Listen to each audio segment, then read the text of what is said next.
The Roy Williams Memorial PFF video. I know, I remember. We all remember. We're going to talk a little bit about the Amari Cooper trade. George Chahrouri, Eric Eager alongside. Brought to you by mybookie.ag. All right, we heard Amari Cooper's going to get traded. There were a lot of people who were excited from a Dallas perspective, and then quickly the door shut when they found out the compensation that they were giving back to Wizard John Gruden. Okay, so let's talk about Amari Cooper. First, what have we seen from him so far in his career? Yeah, he's been very up and down to be charitable. I think, as a rookie, he was just a little bit above replacement level player by our metrics. He had a 20% drop rate, so 1 out of every 5 passes that were catchable were dropped by him. That was third worst in the NFL. In 2016, he emerged, right, along with Oakland's offense. He was almost a win above replacement. He had a 5% drop rate, which is quite good, almost 2 yards per route run. A season ago, drops caught up to him again, 17.2%. He was actually below replacement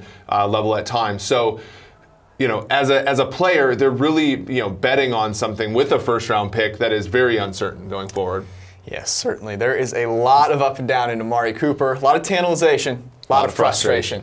We're going to talk a little bit about what the Cowboys can look for in terms of their season prognosis. But before we do, if you feel a certain way about the Cowboys or really any other team in any other sport, you want to head to mybookie.ag. It is the best place to enhance all of the game watching that you do, regardless of the sport, because there's nothing better than watching something and having a little bit of investment in that game as well. Mybookie.ag offers all the sports and all of the bet types. They have great customer service, and they make it easy to cash out. We both use it, and we love it. We think you should too.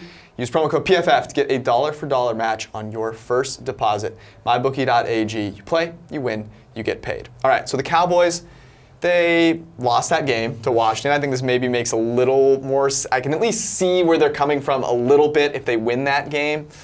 So we're not going to discuss sort of the first round pick thing, because I think we can agree that's a high price to pay. Yes. But let's talk about it from what should we expect from the Cowboys and what might their ceiling be? Because I think really everyone in Dallas is probably saying, okay, well, the ceiling's attainable, but what actually is that? Yeah, so when you look at the Dallas Cowboys, you can see what they're going for, right? In 2016, they were a very good team. They won the NFC East.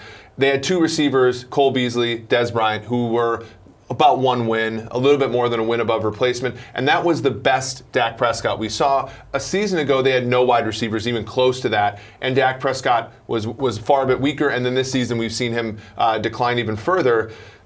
Amari Cooper offers the potential for something like they had in 2016, and with Washington being the team with the best record in the NFC East, Dallas still charitably has about a 30 to 35% chance to win that division. So I think that they're sort of shooting for the stars here. There's a chance that none of it works out, but without Cooper, there's a huge chance it doesn't work out either. So I can see their logic. Again, as you said, the first round pick is a bit steep for that, though. Yeah, it's tough. I mean, the nice thing about Cooper is he provides some of the things that I think Dak will need to be successful. Since college, Dak has really struggled throwing into tight coverage. He's been a much better quarterback when he has a receiver that's open. Yep. And Amari Cooper has actually been in the top 10 in terms of targets with a step or more of separation so far this season. So I think it could potentially elevate his play, but the question is, what can you realistically expect? And I think, unfortunately, I think the people in Dallas might be a little higher on Dak Prescott than we might be at this point. So, I don't know, you've got the Eagles. They're certainly the best team, don't have the best record. So maybe you see an opening there. I wouldn't be super confident in Alex Smith either, but I don't know, this is certainly a gamble, which I would rather be on the other side. Yeah, and especially with roster construction the way that it is, Dallas is very good defensively. We saw that on Sunday against Washington. We've seen that against Jacksonville and Houston in previous games. Even the ones they've lost, they played really well defensively. Obviously, you have Zeke in the running game. They're just built like a 1990s team, and to me, if you're looking to enhance a roster that can compete in 2018, I think the biggest thing you need is a first-round pick and possibly not a receiver that has shown his warts. On the other hand, if he comes back and plays like 2016 for the remainder of his time in Dallas, they could get some value there. All right, well, we're not going to judge it on the results, though I know many will.